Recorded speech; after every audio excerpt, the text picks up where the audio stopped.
Ini anak muda, karena dia anaknya Presiden Jokowi, maka dia diangkat jadi ketum. Kaisang itu adalah motivator. Jadi itu tidak semua orang bisa jadi motivator, Abang. Iya. Kalau saya boleh bertanya kepada Johnny G. Plate, saya akan tanya, Abang Johnny, restorasi apa yang dilakukan dengan BTS yang rugi 8,3 triliun itu?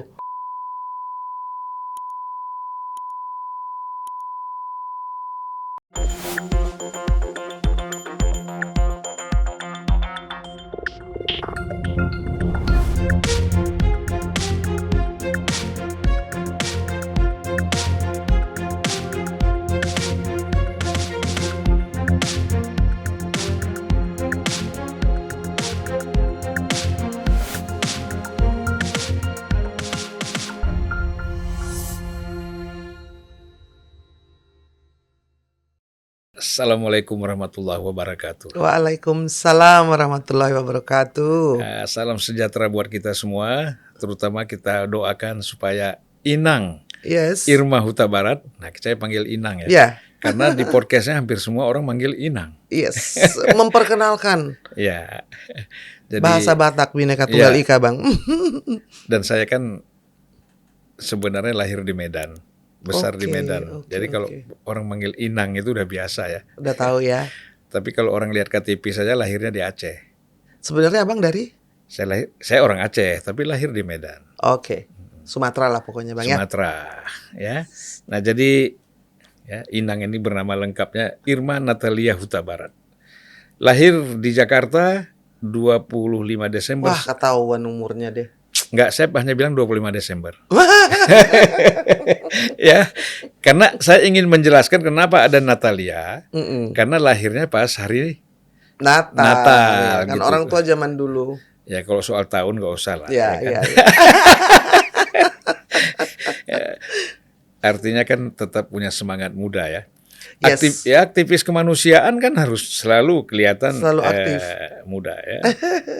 Jadi kalau bicara pengalaman saya nggak usah bacakan. Macam-macam yang sudah perusahaan asing, sudah pernah memimpin juga satu sekuritis ya di pasar modal, ya kemudian mengajar dan macam-macam lah aktivitasnya ya. Dan yang jelas alumni bahasa Rusia sastra UI. Yes. Betul ya? Betul. Jadi bahasa Arya Rusia masih bisa ya? Iya, Nyemenochka nggak banyak. Saya cuma tahu beracik-beracik aja. Karena dulu kalau bergaul sama putra-putranya Pak Adam Malik, mereka kecil-kecil kan Pak Adam dubes di Moskow. Iya, betul. Nah, itu betul. kalau panggil-panggil beracik-beracik, wah Iya, betul, itu betul, saudara, betul. brother Iya, ya. Yes, yes, yes, yes, yes, yes, Gitu. yes. Nah, jadi sekarang apa kegiatannya nih? Saya tentu saja PSI ya, Bang, ya. Wah, luar biasa. Kan Tadi katanya rapat lama dengan Kaisang ya? Iya. karena kita sedang inilah membangun satu partai yang baru, kecil, namun bersih dan banyak sekali kreativitas di dalamnya. Jadi ketika saya diajak itu kan kayak ini apa yang mau dilakukan di partai kecil ini, dan menurut saya lebih banyak daripada yang bisa kita lakukan di partai besar. Iya. Gitu. Semangatnya ini ya, anak-anak muda ini ya. Luar biasa. Luar biasa. Luar biasa, luar biasa. Dan katanya juga partai yang anti korupsi. Nah, itu salah satu alasan kenapa saya bergabung dengan PSI ya. Kemarin saya menemani Kaisang di ulang tahun LBP ke-76 ya kan. Iya, Dan iya. dia bicara kepada saya bahwa Inang, katanya, ada satu hal yang saya ingin harus goal segera. Kenapa kita harus punya fraksi? Kenapa kita harus masuk ke Senayan? Satu saja dulu. Undang-undang perampasan aset. Karena itu tak kunjung disahkan. Sudah 11 tahun mangkrak loh, abang tahu kan. Iya. Nah, dari situ saya lihat bahwa wah, luar biasa ya. Ini sang mawar yang baru ini yang orang-orang kan banyak melihat dengan sinisme. Iya. Karena membandingkannya dengan partai-partai lama, partai-partai tua, partai-partai yang memang sudah punya pakem yang sangat berbeda dengan PSI, ya kan? Jadi kalau saya melihatnya, saya bilang, ya udah Mas Kaisang, kita berjuang untuk itu. Iya katanya. Kalau pemerintah bisa merampas aset-aset yang dikorup dari para koruptor itu, maka itu selain memberikan efek jera, itu juga akan membuat negara ini memiliki pendapatan Ya, yang jauh lebih besar karena uang negara yang diambil nggak kira-kira, Bang. ya kan begini, orang sekarang tidak takut masuk penjara dengan korupsi misalnya. Betul. Karena kan yang diminta kembali itu hanya sebagian kecil. Betul. Dia berpikir setelah keluar dari penjara nanti dia masih banyak punya uang. Masih bisa bikin partai, masih bisa Nah. menyalek. Nah, itu juga akan ada undang-undang yang mengikutinya ya kan. Kalau sudah dimiskinkan koruptor ini, mungkin yang lain akan berpikir 1000 kali lipat untuk korupsi. Jadi saya mau cerita ke Abang tuh, oh boleh juga nih Brotum kita yang baru ini karena Kaisang sendiri dan dia mengajak itu ngomongnya tuh langsung gitu ya. Itu Inang perjuangan yang nomor 1, mensahkan undang-undang perampasan aset. Nah itu juga supaya orang tahu kalau apakah ada ketua umum, ketum dari parpol yang lain yang memiliki goal seperti itu. Saya tuh ingin bertanya balik sebenarnya. Iya, Pak. iya, iya. Kalau orang nanya, ini anak muda karena dia anaknya Presiden Jokowi maka dia diangkat jadi ketum dalam hitungan beberapa hari. Saya bilang figur tentu saja menentukan. Ya kan dalam politik kan ada hitung-hitungannya. Iya. Pasti ada timbal baliknya. Tetapi kalaupun elektabilitas PSI meningkat karena itu alhamdulillah. Iya, iya, iya. Namun pertanyaan yang hakiki adalah apa sih yang mau dilakukan oleh Mas Kaisang ini? Ya dong. Dan ketika saya tahu bahwa tujuan utamanya adalah selain menempuh jalan ninja anak-anak muda supaya berpolitik dengan optimis, ada satu yang sangat penting. Tekadnya untuk membawa PSI ke Senayan supaya mengesahkan rancangan undang-undang perampasan aset. Dan menurut saya semua orang harus berbicara soal itu. Jadi harus saya tanyakan kembali. Kenapa 11 tahun dia tidak selesai-selesai ya Bang? Ada berapa fraksi di parlemen itu? Ada berapa banyak partai-partai besar itu? Kenapa mereka tidak mau mengesahkan? Harus datang dulu partai yang kecil ini yang akan mengusung sesuatu demi kepentingan orang banyak. Ya ada kemungkinan kalau itu dipertanyakan ya. Kalau saya melihatnya, karena kan selama ini kan terjadi kasus-kasus hukum, itu kan banyak juga menyangkut anggota DPR, pimpinan partai ya. Ya mungkin itu mereka kalau cepat-cepat mengesahkan undang-undang perampasan aset itu sama aja menjerat diri sendiri kan. Nah, itu kan dengan kata lain mengatakan bahwa kami ini korup semua. Makanya kami tidak bisa mengesahkan undang-undang ini. Ya sudah, kalau itu adalah pesan yang disampaikan, jangan maju lagi. Jangan dipilih lagi partai-partai itu sampai mereka mau mengesahkan undang-undang yang pro kepada rakyat dan memiskinkan koruptor. Ketika koruptor ini dilindungi, maka kita memiskinkan rakyat yang sudah miskin jadinya, Bang. Iya, dilindungi dan terlindungi ya. Exactly. Dilindungi dan terlindungi. Jadi kalau saya pikir boleh juga ini Kaisang ini. Karena itu hal yang sebetulnya ramai-ramai diusung oleh partai-partai lain dan tidak 11 tahun. Jadi kan pertanyaan saya, apa yang terjadi selama 11 tahun ini? Iya kan? Jangan janji macam-macam. Tanya saja. Mau dari partai A, B, C, D, E, mau nggak mensahkan undang-undang perampasan aset? Ini udah tinggal berapa lama lagi periodenya? Setahun lagi ya. 1 tahun lagi. Kenapa tidak kunjung disahkan? Memang artinya perlu diganti semua ini satu paket. Iya kan? Iya. Orang-orang yang tidak mau melihat masalah di negeri ini apa, sangat kompleks. Dan salah satu yang paling utama adalah korupsi yang merajalela. Sehingga kita dinobatkan selalu jadi juara champion corruption. Kan malu, Bang.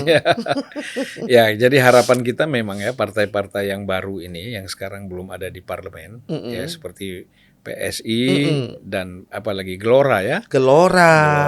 Ada lagi apa itu partai buruh. Ya saya mengatakan begini, kalau partai-partai pecahan dari partai lama misalnya, ya itu kan karakter-karakter partai lamanya kan masih ikut. Iya. Ya kecuali kebetulan saya melihat seperti Gelora ya. Mm-mm. Gelora ini kan memang kebetulan figurnya Anies Mata dan Fahri Hamzah ini memang figur-figur yang Kuat. kita lihat kuat, konsisten gitu. Jadi walaupun dia keluar dari PKS, dia bisa membawa karakter baru. Beda ya. Betul, itu. betul. Nah itu kan kalau dua partai ini saja misalnya lolos ke DPR, parlemen DPR RI, Gelora dan PSI, nah saya kira ada perubahan lah. Yes. Dan partai-partai baru ini sepakat dengan Abang. Kita bikinlah fakta integritas. Jangan hanya koalisi-koalisi tetapi tidak ada Iya. landasan atau platformnya. Kalau saya mau koalisi atau joinan dengan Abang, kita ada platform dulu Ya dong, Bang. harus ada. Kita jangan korupsi ya, Bang, nggak boleh ya. Koridornya juga ada Yes. kan? Kalau ada yang korup maka kita harus pecat, kita harus selesaikan gitu. Lalu ada target-target yang akan dibuat. Saya pikir partai-partai baru harus mengusung sesuatu yang memang tidak bisa diusung oleh partai lama. Benar nggak, Bang? Iya betul. Sehingga ada diferensiasi, sehingga orang bisa mempunyai pilihan alternatif yang jelas gitu loh.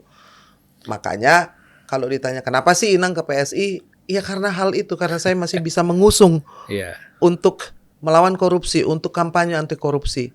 Lalu kita sekarang dihina-hina lah.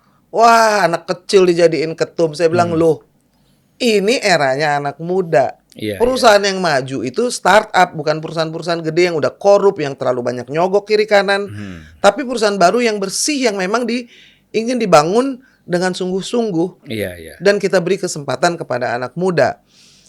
Lalu yang tua-tua, ya kita membantu dengan sharing pengalaman dan menjaga sebetulnya. Iya. Menjaga mereka yang jalan sendiri. Kita cuma mau ngasih tahu di situ ada ranjau, di situ ada ular, di situ ada batu licin, something like that gitu kan, Bang, sebetulnya. Ya, jadi saya kan ada beberapa orang tanya kepada saya. Mereka setelah Kaisang menjadi ketua umum, kepingin masuk ke PSI. Kan biasanya orang politik itu kan berpikir, gue dapat apa? Terutama kalau saya maju menjadi anggota DPR, calon DPR atau apa, saya bisa menang nggak kan gitu. Nah, dengan Kaisang menjadi ketua umum PSI, ya saya menjelaskan ya, nanti tolong Irman nih koreksi ya. Ya jadi kok kita nih ngobrolnya biasa aja ya, nggak ada host nih. Nggak ada, seru banget. Kalau pakai host-hostan ini agak repot gitu. Harus ada daftar pertanyaan lagi ya, ini kan enggak. Nah, jadi kalau kita lihat ya, saya bilang bahwa PSI itu pasti mendapatkan besar manfaat dengan hadirnya Kaisang sebagai ketua umum. Itu pasti. Yes. Tetapi bukan berarti tidak bekerja. Ya, betul. Bukan berarti tidak kerja keras untuk mendapatkan posisi threshold di parlemen, bahkan lebih di atas itu. Betul. Jadi kan nggak boleh asal, artinya tidak boleh hanya mengandalkan nama besar. Harus organisasi ada kerja itu keras. kan harus kerja, struktur di bawah harus terbangun, kaderisasi harus tetap jalan seperti biasa, bahkan mungkin lebih hebat lagi. Betul. Ya, lebih giat lagi. Iya, mesin bapilunya ada. Ya. Iya kan, gerakan sampai ke desa-desa juga. Itu yang penting. Karena pada waktu diangkat itu kan Kaisang berbicara ini jangan cuman kuat di kota-kota besar saja, desa-desa. Nah, itu artinya kan anak muda ngomong straight to the point, bicara soal kelemahan PSI dan bicara soal bagaimana memperbaikinya. Ya dong. Iya. Ada nggak ketua umum yang pernah bicara soal kelemahan partainya? Nggak ada. Saya tanya ke Abang. Jadi saya tuh ingin selalu mengembalikan gitu. Saya mau sini deh kita bicara dengan ketua umum dari partai manapun. Kenapa tidak pernah mengkritisi partai sendiri? Kenapa tidak pernah berani menyatakan kelemahan partai sendiri dan berjanji akan memperbaikinya? Jadi tidak berani melakukan otokritik. Yes. Dan itu dilakukan oleh anak umur 28 tahun yang sekarang menjadi ketua umum PSI. Dan saya bilang itu adalah hal yang harusnya tidak dicemooh tetapi dicontoh. Iya. Sebenarnya kan umur itu bukan bukan faktor yang menentukan. Iya kan faktor anak presidennya yang kemudian disoal. Tapi kan saya lihat begini juga ya, dalam pengalaman perjalanan hidup kita, banyak sekali kan misalnya bapaknya seorang apakah pemimpin satu negara, raja-raja pada masa lalu misalnya, ya kan? Ataupun para pemimpin agama misalnya, itu kan sering digantikan oleh anaknya dan diterima oleh semua orang karena memang dilihat dari segi kemampuannya, kecerdasannya, Ya, bukan dia tua atau muda. ya, Banyak sekali. ya. Nah jadi dan mereka menjadi tempat rujukan. Betul. Itu biasa. Betul. Cuman kan kita kebetulan karena dia anak presiden, dan dia dipersoalkan orang kan gitu. Kalau saya sih ngelihatnya privilege, jadi akui privilege ya kan.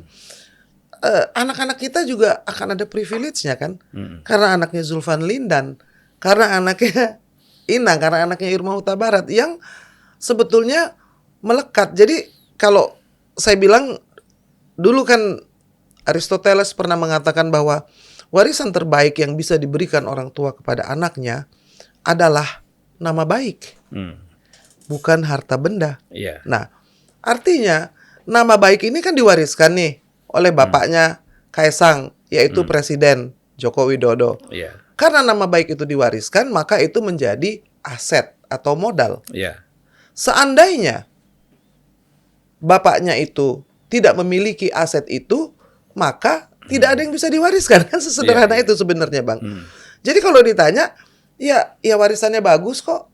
Loh, kan ada juga anaknya Soeharto, Nggak mimpin partai juga. tidak mimpin partai, yang Padahal- mungkin jauh lebih lama berkuasa. Padahal waktu itu kalau Soeharto bilang anak saya harus jadi ketua umum Golkar, siapa yang berani larang? Jadilah barang itu. Tapi kan memang Pak Harto sendiri dan Golkar sendiri melihat kemampuannya memang tidak memadai untuk memimpin satu partai. Betul. Dan juga tidak ada warisan itu. Tidak ada warisan nama baik dan likability. Jadi kita itu bicarakan juga ada kronologis, ada sejarah, ada bagaimana selama 10 tahun terakhir ini tentu saja banyak masalah, ya kan? Tetapi orang-orang masih mencintai Jokowi. Iya. Itu loh. 85% lebih. Yes.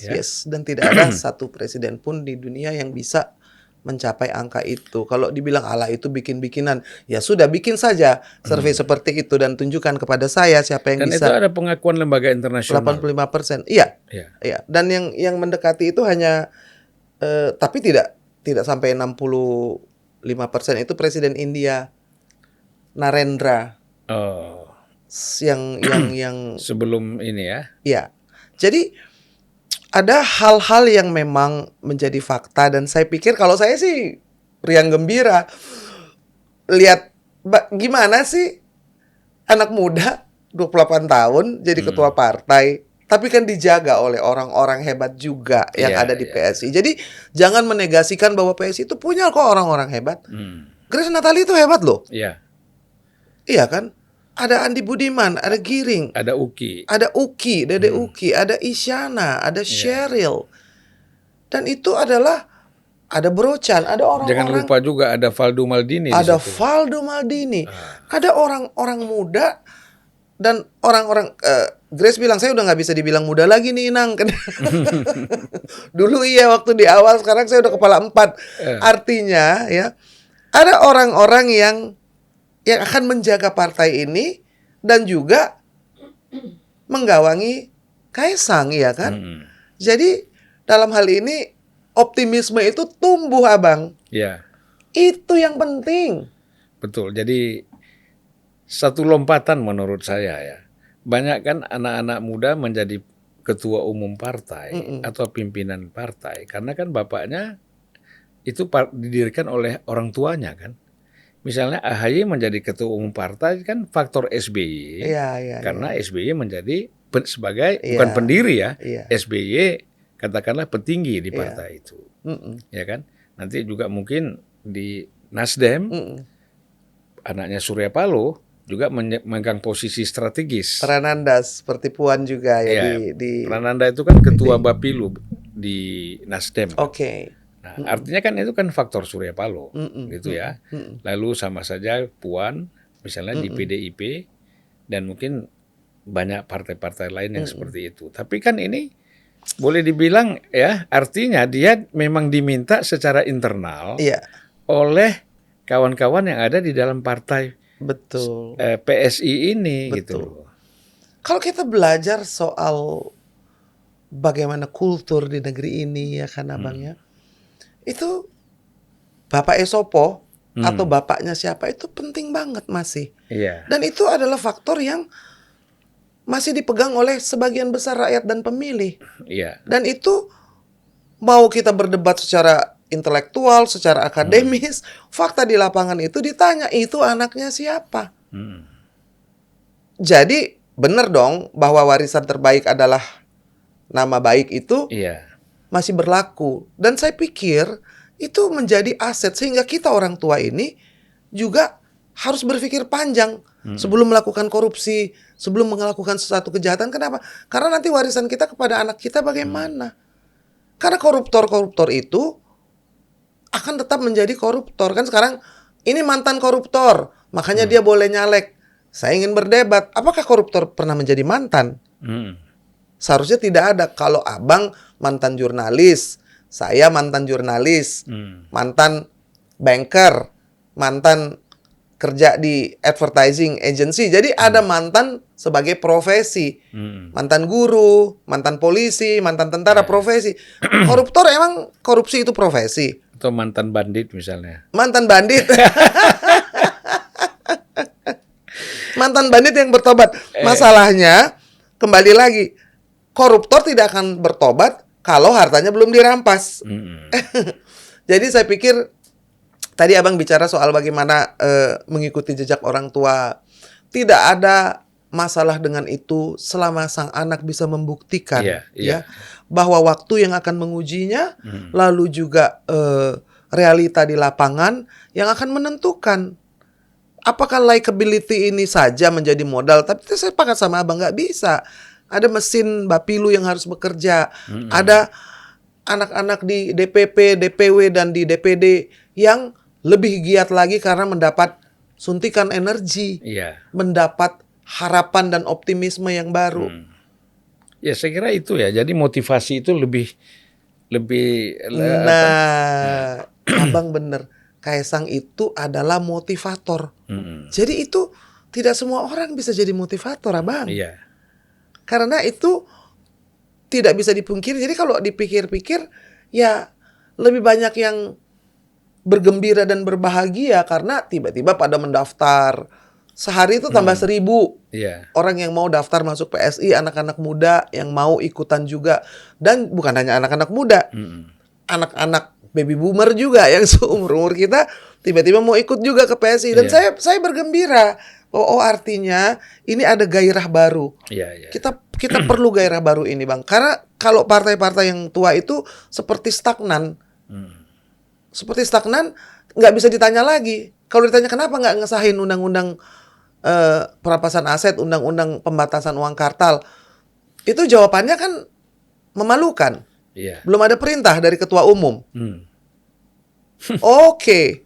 Berarti carilah ketua umum yang memerintahkan untuk mengesahkan undang-undang itu. Namanya Kaisang.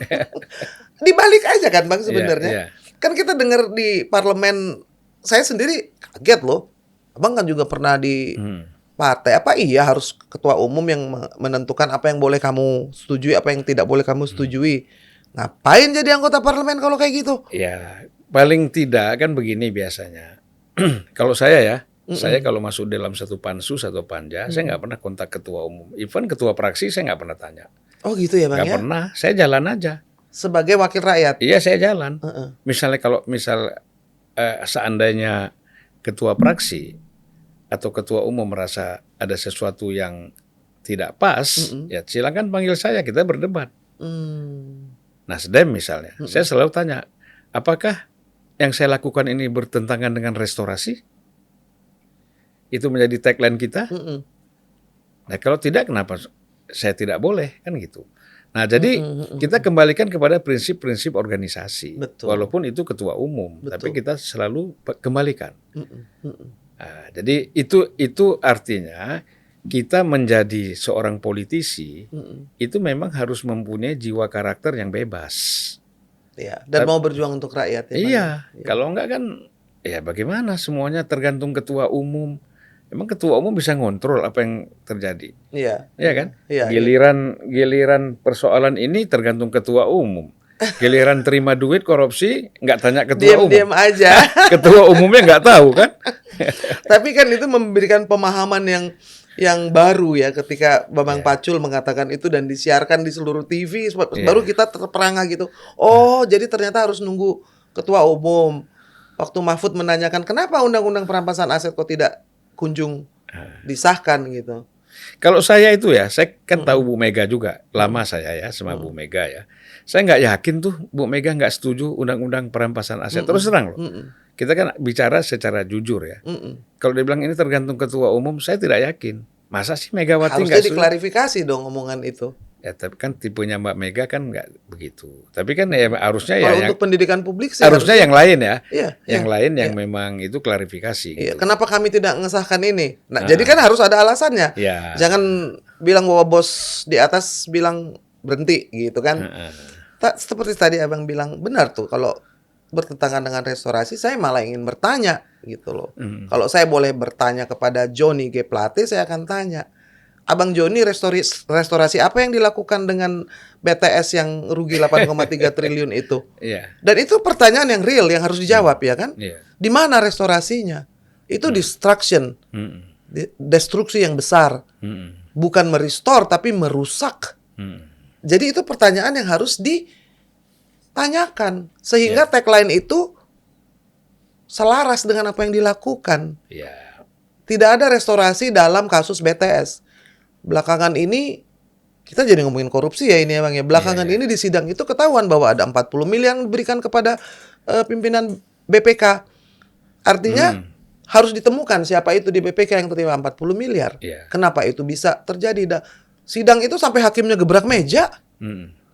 Dan itu menurut saya menarik karena publik mendapatkan pelajaran secara hukum dan betapa bahayanya korupsi itu secara langsung.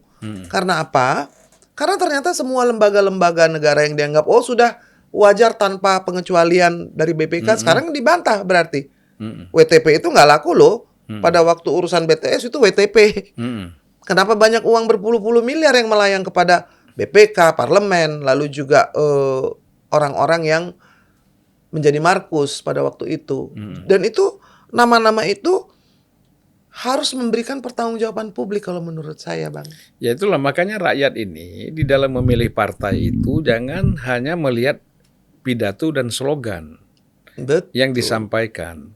Harus kan mereka lihat kinerja partai itu sebenarnya mulai dari DPRD tingkat 2, tingkat 1 ya atau sekarang kan dikenal dengan DPRK ya kan, DPRD sampai kepada DPR RI apa yang mereka sudah perbuat. Untuk rakyat, program mereka itu apa? Betul. Ini kan sekarang kita susah ya, masyarakat kita ini memang kadang-kadang hanya disuguhkan dengan campaign-campaign yang kosong, yang janji-janji yang kosong. Iya. Nah, mungkin ya PSI, saya yakin ya akan memberikan suatu janji yang pasti. Janji-janji yang paling berisi, tidak mendekatilah kenyataan-kenyataan yang jadi harapan rakyat. Karena kita sedih sekali. Satu kalau waktu menjadi anggota DPR kalau masuk ke desa-desa atau jalannya masih berlubang-lubang ya, tapi bupatinya mobilnya bisa 5. Ya kan punya rumah di Jakarta di mana-mana. Kan itu banyak tuh. Banyak. Kemudian mereka bisa jalan-jalan ke luar negeri. Bebas kapan saja. Sama kayak Pak Menteri masih di luar negeri nih, rumahnya di Geledah, menterinya di luar negeri. Katanya ada tugas pekerjaan pangan. Sudah Tapi bukan katanya dalam pejabat rumahnya lagi. KPK sudah menemukan uang puluhan miliar. Betul. Ya Betul. Betul. Lalu mutasi jabatan lah macam-macam. Nah, jadi saya pikir ini adalah pelajaran agar jangan urusan korupsi itu kemudian dikait-kait dengan ini kan alasan politis. Karena dia berasal dari partai tertentu. Pertanyaan saya, emang ada partai yang tidak korup? Hampir semua sudah terjerat hukum. Exactly. Ada daftarnya. Iya. Ada daftarnya.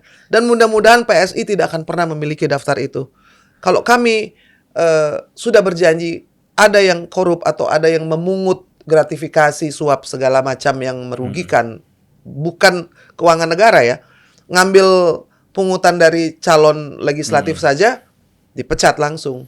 Ya. Itu nggak ada kerugian negara. Mm-mm. Itu perilaku korup yang tidak sesuai dengan DNA Ya. dari PSI. Jadi makanya saya pikir saya ini bisa gagah nih di PSI ini. Mm-mm. Karena apa? Karena yang diusung itu sesuai dengan hati nurani ya dong. Mm-mm. Kita memerangi musuh terbesar di negeri ini, yaitu korupsi. Ya. Ya, dan itu sesuatu yang membuat bukan hanya kita semakin terpuruk, tapi haknya orang banyak tuh nggak nyampe, Bang. Harusnya kan sekarang semua orang ini sudah menikmati 4G. Harusnya semua orang di negeri ini sudah menikmati kesehatan yang gratis. Tidak perlu lagi bayar BPJS. Ya. Harusnya semua orang bisa memiliki privilege untuk sekolah dengan gratis. Ya. Sampai ke universitas. Mm. Universitas negeri sudah bisa menggratiskan Mm-mm. bayarannya untuk anak-anak yang diterima. Iya. Jadi kita naik kelas lah sedikit-sedikit gitu. Sekarang belum ada ya belum ada perkembangan ya. Nah, jadi kan begini Irma ya. Mm-mm. Sekarang kalau kita bicara soal partai dan korupsi misalnya ya. Persoalan yang paling pokok kan begini. Pejabat-pejabat partai Mm-mm. apakah di parlemen ataupun di pemerintahan, misal di eksekutif, itu kan kadang-kadang seperti walaupun tidak ada fakta perjanjian, Mm-mm. ya, tetapi kan dikesankan bahwa mereka harus ada setoran kepada partai. Kalau nggak ngapain kamu di situ kalau nggak bisa nyetor partai kan gitu, Mm-mm.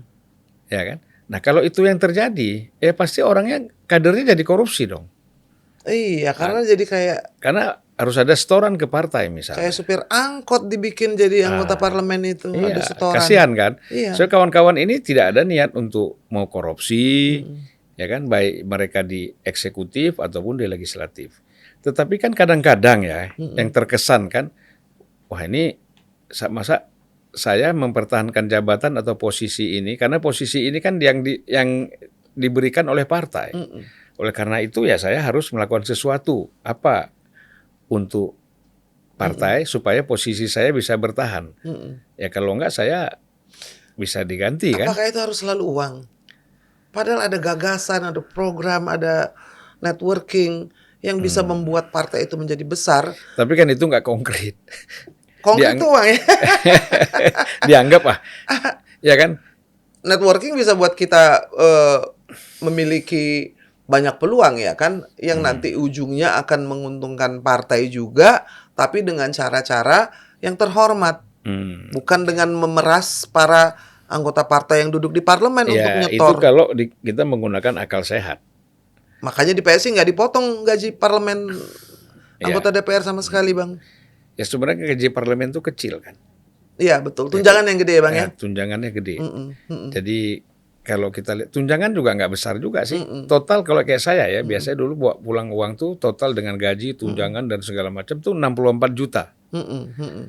Dibandingkan dengan gaji seorang direksi BUMN tuh mungkin 10%-nya aja. Betul, Ya? betul, Gitu. betul. Nah, kalau dulu Pak Taufik Kimas itu pernah bilang, ini kita mesti lipat gandakan ini Saya ingat, gaji DPR ini supaya mereka nggak korupsi lagi. betul. Gitu kan. Nah, tapi itu nampaknya tidak pernah terpikirkan. Sudah dilipat gandakan sekarang ya kan? Sudah 2 kali ya, dari 30 menjadi 60. Tapi kan masih terasa kecil juga. Kalau misalnya partai masih minta setoran yang besar. Iya itu dia. Dan sebetulnya ketika menjadi anggota parlemen itu kan ada kemuliaan, ada mandat yang diberikan ya kan? Iya. Anggota DPR yang mulia. Itu paspornya beda, dapat rumah, dapat fasilitas, dapat keistimewaan lah. Dan itu adalah penghormatan yang diberikan dari Republik ini kepada para anggota parlemen ya kan. Dan ada hal-hal yang tidak bisa dinilai dengan uang. Kenapa? Karena ada kuasa yang besar sekali di dalamnya.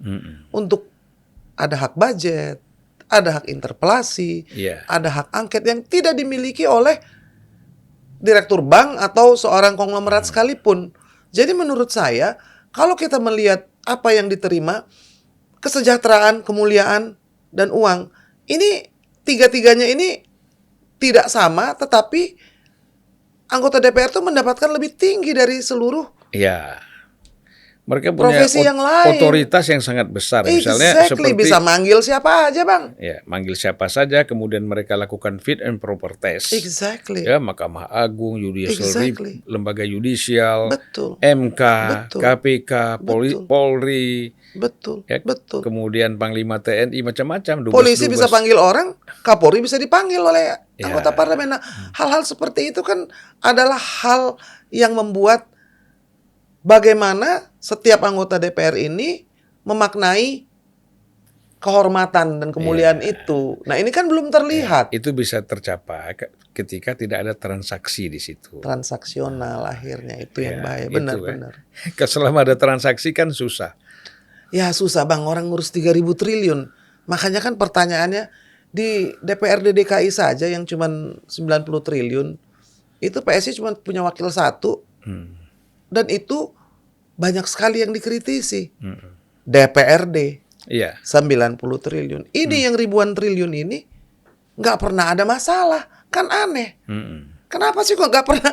Belum ada tuh yang manggil ini di BTS ini dipansuskan urusan pertanian, ini dipansuskan urusan Departemen Keuangan yang harusnya sudah bergerak Ya. lebih dari DPRD gitu loh, Bang. Ya makanya kan orang-orang di DPR itu kan begini ya. Pengalaman saya lihat teman-teman. Iya, coba Abang cerita, Misalnya saya yang begini. dengarkan. Kalau orang dipindahkan dari komisi anggaran ke komisi lain misalnya, atau dari komisi tertentu, komisi keuangan ke komisi yang dianggap air mata misalnya kan. Komisi air mata tuh ada ya? Ya kan? Apa tuh, Bang? Sebenarnya nggak ada. Setelah saya lihat nggak ada tuh komisi air mata, semuanya mata air semua ya. Gitu ya. Tapi kan kadang-kadang orang melihatnya seperti kosong gitu ya. Nah, misalnya kenapa saya tadi di komisi 6 atau di komisi 3 misalnya dipindah menjadi komisi katakanlah komisi 2 ya, atau komisi 1 misalnya. Itu kan dia merasa seperti saya kok dibuang nih. Karena apa? Kalau komisi anggaran, komisi keuangan, ya kan, kemudian komisi 4 misalnya, atau komisi 7 misalnya, ngurusin tambang semua. Nah, itu kan orang merasa punya pride gitu kan, wah komisi 7. Padahal kan sama aja semuanya. Iya, itu Saya tuh selama di DPR 2014 sampai 2019, mungkin saya pindah menjadi 6 komisi. 6 komisi ya, Bang ya. Bagaimana rasanya? Ya, saya di komisi 6 misalnya. Komisi 6 Biasanya kan mengurusi apa itu? Waktu BUMN, dagang dengan industri. Oke. Kan? Tiba-tiba saya dibilang coba pindah dulu komisi 4. 6 bulan. Saya komisi 4. Komisi 4 ngurusin Pertanian ya. pertanian. Lalu coba ke komisi 7. Sudah juga saya alamin. Selama 3 bulan, 4 bulan di komisi 7. Abang urus apa di komisi 7 tuh? Ya, enggak. Waktu itu komisi 7, Sekarang komisi 7 kan ini kan pertambangan kan. Kadang-kadang kan begini, ada kadang-kadang diganti ya nomornya ya. diganti. Oke. Pertambangan. Nah, pertambangan. Jadi Abang udah pertanian, udah pertambangan, udah BUMN. perdagangan, BUMN. Dipindah lagi komisi 3. Oke.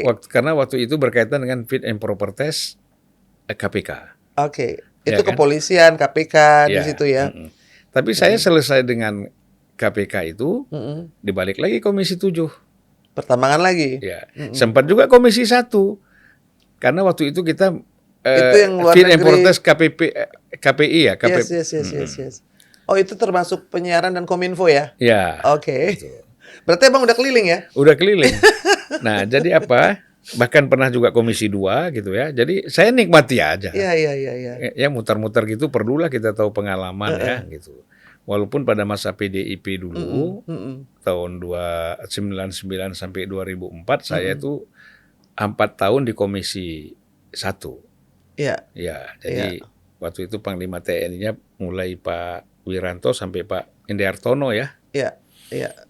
Ria Mizat sebagai Ria Mizat ya, sebagai Kudu juga. kepala staf. Kastaf ya. Jadi itu pengalaman-pengalaman kita lihat. Coba hilangkanlah ya. Bicara soal komisi basah, komisi kering. Ada istilah itu ya, saya malah nggak tahu. Oh, itu kan udah sangat Udah umum. udah umum orang tahu ya gitu.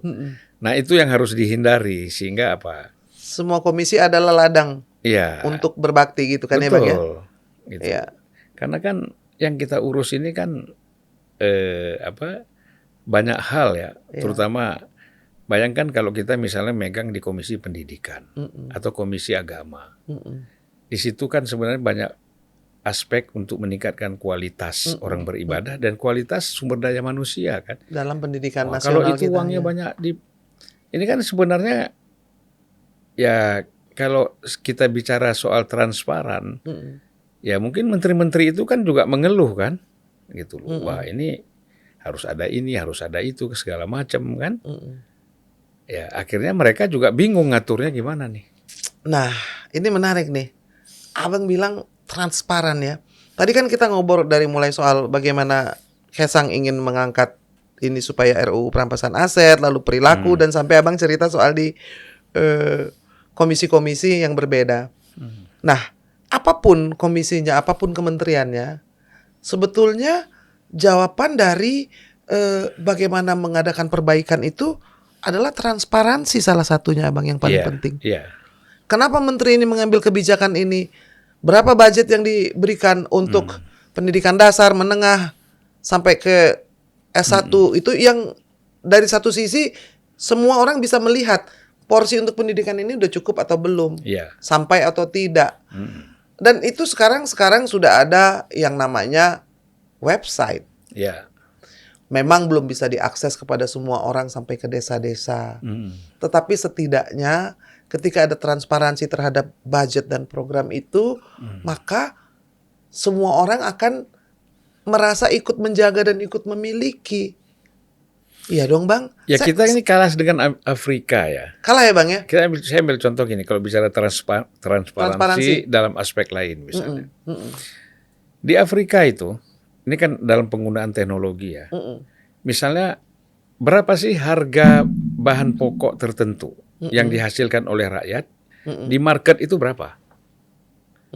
Itu dikasih semacam billboard itu sampai si petani itu tahu harga itu berapa. Ada patokannya Ada ya, nggak bisa patokannya. sembarangan tengkulak mainin Nggak harga. bisa, gitu kan? Nah, jadi informasi itu disampaikan kepada rakyat. Sementara kita ini kan rakyat nggak tahu marketnya berapa, kopi berapa, kemudian jagung berapa, semua. Jadi, betul. nah itu saja yang sederhana, iya. tidak bisa kita lakukan. Gitu. Ya mungkin kita mesti kasih tahu Yassin Limpo supaya melakukan itu sehingga orang yang bertani kopi dan panen cabai dimanapun bisa tahu bahwa cabai itu di Jakarta harganya 60.000. Kenapa dong sama mereka dibelinya 15.000 rupiah?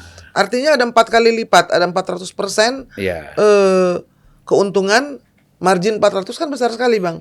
Dan itu diambil oleh tengkulak, merchant, rantai distribusi yang panjang. Dan ngapa juga kita masih impor juga kan? Padahal produksi dalam negeri misalnya cukup. Iya, nah, itu aspek lain lagi kan? Itu aspek yang berbeda. Saya juga dengar Pak Doni Monardo pernah bilang Ethiopia itu sekarang jadi nomor 12 dalam produksi pangan. Ngomong-ngomong Doni Monardo, dia itu sekarang lagi kayak anfal itu ya. Beliau sedang dirawat di sini ya, di Semanggi ya. Di Jakarta, dan mohon doanya ya Bang ya. Dan teman semua, karena saya dengan Bang Doni itu waktu itu membenahi Cisanti dan Citarum, ya kan. Itu orang-orang yang di sepanjang Citarum itu irigasinya dari air Sungai Citarum. Air sungai itu kotor.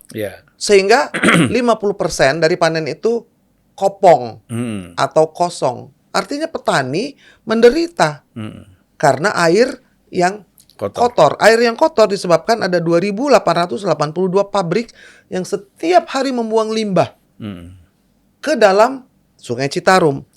Matilah itu semua ikan-ikan, semua ekosistem habis. Itu ada kan satu ikan yang bisa hidup. Jawab Menteri Lembaga Lingkungan Hidup ya. LHK, Lingkungan Hidup, ada IPAL yang masuk dilakukan. Lalu Menteri Perindustrian juga kenapa memberikan izin kepada industri yang IPAL-nya tidak beres, dan itu sudah terjadi bertahun-tahun. Sungai ini adalah urat nadi dari satu negara. Sungai itu adalah urat nadi bumi juga. Ketika urat nadi itu dirusak, maka seluruh kehidupannya ikut rusak.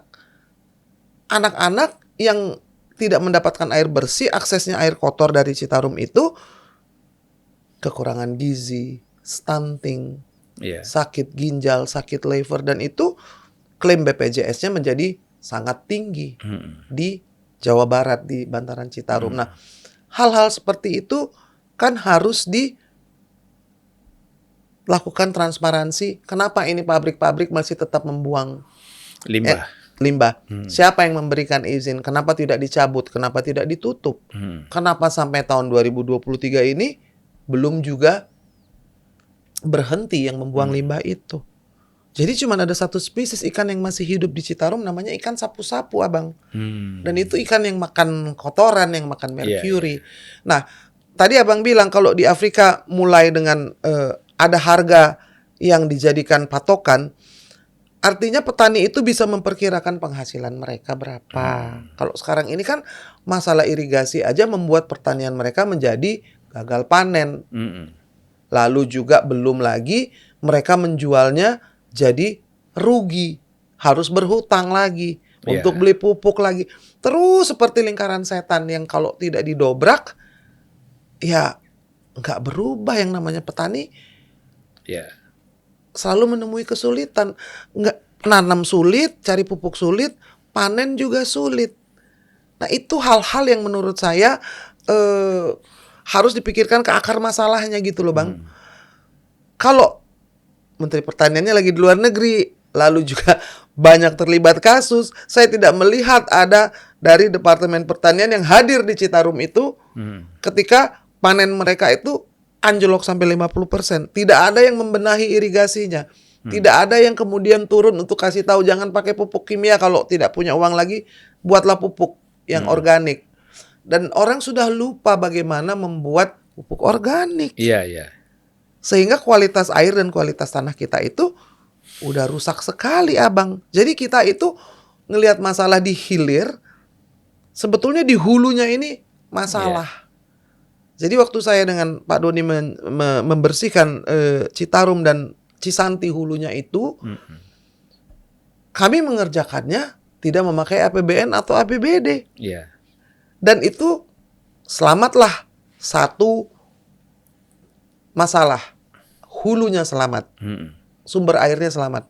Tapi 300 kilometernya ini kan PR besar. Nah, tadi Abang bilang soal Afrika dengan transparansi bisa lebih maju. Saya pikir kita juga bisa kalau mau, ya Bang ya. Ini kan soal kemauan aja. Meniru apa yang dilakukan sehingga para petani itu tidak ditimpa kemalangan terus setiap tahun. Ya mereka nggak tahu harga pasarnya bagaimana, harga patokan yang sebenarnya itu berapa. Ya kan. Sedih ya Bang ya kalau belanja langsung ke petaninya sama di pasar jauh banget bedanya. Kita kalau beli kopi di Aceh misalnya, itu udah nggak bisa lagi karena udah diijon duluan kan.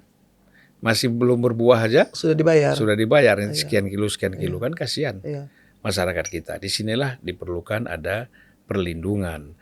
Proteksinya sebenarnya bukan hanya mengandalkan pemerintah pusat, tapi kan pemerintah daerah yang sehari-hari melewati kebun itu dan tahu potensi apa yang harus dibangun oleh masyarakat dan apa yang harus mereka lakukan, itu kan tidak peduli kan. Betul. Ini kan yang kita lihat, ketidakpedulian inilah.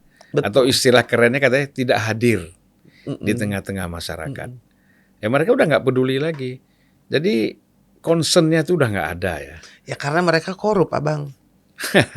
Kan kembali lagi ke peran PSI penting nih. Itu dia saya bilang PSI melawan korupsi. Wah itu ujungnya SI. Jadi ya benar. Generasi Gen Z ya, Gen Z dan the millennial ini adalah generasi yang lebih kritis ya kan Bang ya. Mereka menyukai transparansi. Kalau mau jualan produk dikasih tahu ini baju bahannya apa, dari mana, apa segala macam. Makanya harganya jadi murah. Dan mereka tidak mau memberi barang mahal yang tidak jelas spesifikasinya. Karena ada sosmed. Mau beli sepatu aja tahu tuh. Oh apa bedanya? Oh ini yang R. Oh ini yang bantalannya begini. Ini harganya segini. Jadi sikap dan juga perilaku dari para generasi muda ini yang harus kita serap. Gitu. Jangan dicerca. Ini kan orang-orang tua selain gaptek Juga nggak pernah mau tahu, nggak pernah mau riset. Anak saya mau beli speaker aja dia riset dulu. Tunggu Bang, tunggu. Lihat dulu TV. Iya, iya. Ini dia sebut. Apalah, ada Bose, JBL gini disebut ya, ada 3 merek. Terus dia liatin. Nah, yang paling bagus ini nih. Kenapa? Saya sudah buktikan katanya. Yang bentuknya begini, bukan yang bentuknya kayak tas itu. Harganya lebih murah. Beneran ternyata. Tadinya saya mau beli sesuatu yang saya karena lihat gambar, akhirnya saya bilang, oh ya sudah. Sejak saat itu kalau saya membeli alat elektronik, siapa yang saya tanya? Anak saya, Abang. Iya, kalau saya udah nanya cucu sekarang. Wah, menang Abang dari saya ya. Cucu saya udah 19 tahun yang paling tua kan. Luar biasa. Ya, sekarang di studi di Belanda. Seneng banget, Bang. Ya, jadi saya tanya dia. Oh, laki perempuan? Laki. Siapa namanya? Hani. Hani itu ambil studi apa?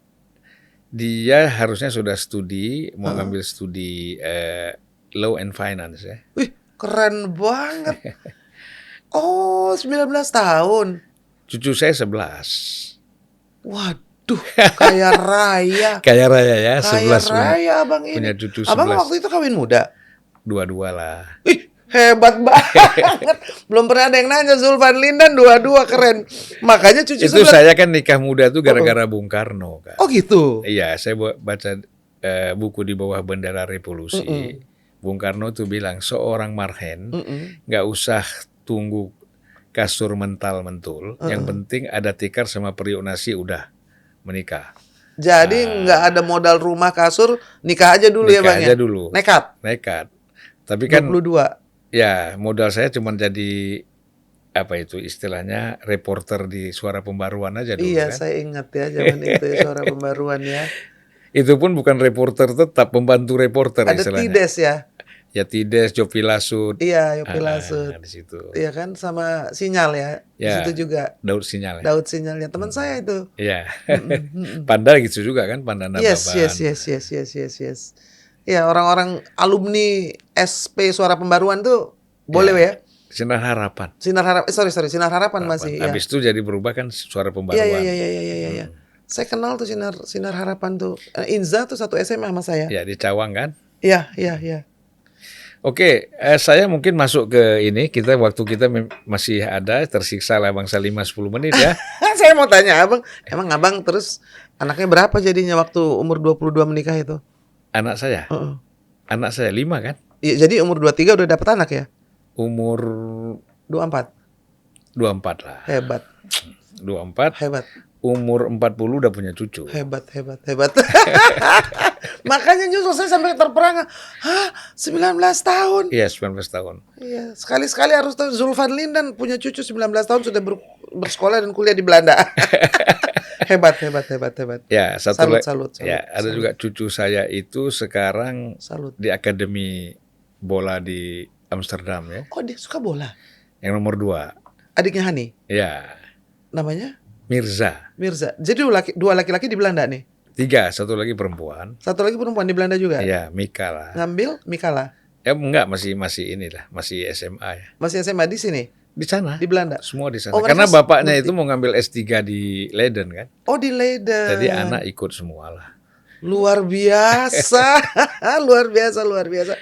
Kan Abang selalu nanya-nanya orang. Saya ini pemirsa unpacking ini kan juga harus tahu. Saya mau unpack Zulfan Lindan. I'm unpacking the host. Supaya orang juga tahu betapa hebatnya seorang Zulfan Lindan yang sudah punya cucu 19 tahun dan 3-tiganya di Belanda. Jadi saya pikir itu generasi yang Abang dengarkan ya. Iya. Abang tanyanya ke cucu itu. Ya pasti. Itu kan ke mereka. Saya masih ke anak. Mau beli handphone tanya dia, mau beli apa yang bagus laptop tanya dia, ya kan? Saya tanya anak saya. Iya, karena betul. cepat sekali mereka itu carinya. Kalah kita. Nah, kalau yang satu kerjanya, kalau buka ini jual beli pakaian. Ini si Mirza. Jadi kalau sepatu dia misalnya ya, ini kan perlu juga pelajaran buat anak-anak kita ya. Betul. Kalau sepatu tuh jangan dibuang. Okay. Jadi kalau kita udah pakai, tapi masih layak dipakai, itu bisa dijual. Bisa dijual. Ada nilainya. Ada nilai. Online ini kan semuanya ada nilainya kan. Betul. Jadi saya tanya, uang kamu dari mana? Itu sepatu saya yang tahun lalu saya jual. Saya beli 300, ya laku 75. Kan masih lumayan daripada saya buang. Betul. betul. ya kan? Ya, itu kultur ya. Mungkin di Belanda terbiasa ya. Ya, Orang-orang kita tuh masih suka gengsi kan. gengsi. Malu-maluin masa sepatu jas dijual padahal itu tidak apa-apa ya. Karena di Belanda juga kalau kita kasih orang belum tentu mau kan? Betul. Kalau beli mereka bisa tanya, mereka bisa tahu ya Iya. apa itu terbuat dari apa. Mm. Ya ya ya. Nah, ya, jadi ya. barang-barang bekas itu bisa dijual lewat online. Dan Nah, dia lakukan itu ya. ya, dan dia dapat uang dari situ kan? Iya betul betul betul. Jadi abang sepakat ya. Kita tanya kepada yang lebih muda nih sekarang Iya. ini. Eranya nanya. Jadi itu menjawab saya mau cari alat elektronik, saya tanya Kevin Ibrahim Suryo, anak saya yang laki-laki gitu. Lalu kalau enggak saya tanya ke Aisyah soal lingkungan, soal hewan. Jadi kita bercermin ya ke generasi yang lebih muda itu Iya. supaya kita tetap muda. Karena mereka yang lebih aktif dari kita di dunia maya ini ya. Kalau saya bilang sih supaya kita tetap muda juga, karena kita dengerin ide-ide baru kok. Kalau kita nanya dengan peer group seumur kita kan jawabannya sama. Iya. Iya kan Bang? Kita nggak pernah kepikiran mau jual sepatu lewat Nah, online. kita kan harus berpikir muda terus. Saya nggak pernah berpikir umur saya 67 saya nggak pernah mikir. Saya Luar berpikir biasa. Cucu 11. Oh my God. Kalau orang bilang itu ya abang kaya raya lah. iya, karena kan ke dalam doa Generasi itu kan ketiga ya. ya dalam doa kan mereka ikut mendoakan kita. Betul. Anak Anak cucu ini cucu. kan ikut mendoakan kita. Betul. Jadi kita sukses juga bukan hanya kita. Betul, betul.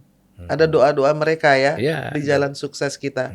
Ya, semoga anak cucu saya juga bisa mendoakan dan saya bisa sekaya Abang Zulfan Lindan juga. Jangan dong, kalau kaya harus seperti Anthony Salim. Jangan. Waduh. Itu kan kalau kita tuh punya cita-cita juga harus Real ya. Realistik. kalau saya jadi bilang saya tidak mau punya uang triliun-triliun karena pasti saya akan pusing, Bang. Iya. Pusing memikirkan satu nol yang gelinding aja kalau nggak jadi gila. Ah, Uang 1 triliun kalau tinggal 100 miliar gimana? iya. Sedih nggak? Pusing ya. Pusing. Ada yang punya uang banyak yang loncat dari lantai 54 itu hanya gara-gara memikirkan uang. Jadi kita masuk ke sini lah. Target PSI ya, Ya. dengan Kaisang itu menjadi ketua umum. Kira-kira berapa persen target untuk pemilu yang akan datang? Pasti kan udah disusun juga ya. Electoral threshold aja, parliamentary Di atas 4% lah ya. 4% targetnya. Dan saya pikir itu adalah satu target yang sangat humble, ya. Kalau kita mau lulus harus dapat nilai paling tidak B, ya. Maka ya 4% itu yang menjadi target. Ya. Ya, walaupun saya optimis itu akan menjadi lebih Ya. gitu. Dan kenapa targetnya tidak muluk-muluk? Karena kalau kita dapat 6, 7 atau 8 atau 10 atau 11, maka itu akan menjadi kemenangan bersama. Ya kan, saya pikir Kaisang juga hebat ketika bilang 4% lah saya akan bawa. Pokoknya PSI harus masuk Senayan dan kita harus, yaitu nomor 1, mengesahkan undang-undang perampasan aset. Jelas, bayangin anak semuda itu targetnya jelas, programnya jelas, tujuannya jelas.